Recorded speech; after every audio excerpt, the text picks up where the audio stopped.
বিসমিল্লাহির রহমানির রহিম। সংযুক্ত আরব আমিরাত প্রবাসী বাংলাদেশি ভাই ও বোনেরা, আসসালামু আলাইকুম।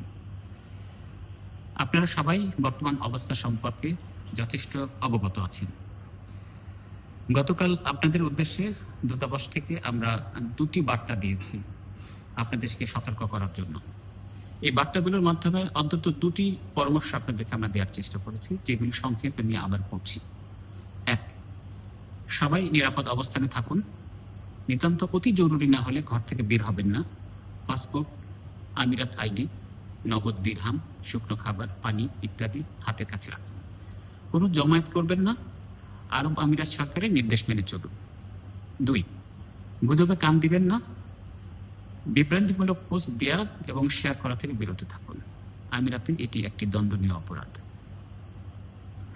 আমাদের দূতাবাস আগামীকাল সোমবার খোলা থাকবে।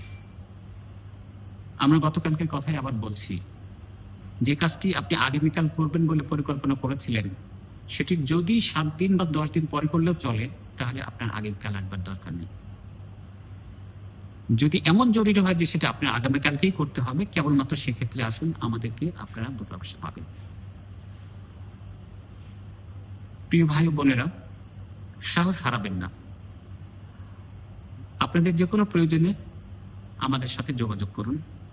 বাংলাদেশ সরকার এবং দূতাবাস ও কনসুলেটের সকল সদস্য আপনাদের পাশে আছে। আমিরাত সরকার এদেশে বসবাসরত সকল নাগরিকের নিরাপত্তার সকল ব্যবস্থা নিশ্চিত করছে। আপনারা সবাই সুস্থ থাকুন, ভালো থাকুন। খোদা হাফেজ। কেটিভি বাংলা, বিশ্বের চোখে বাংলাদেশ।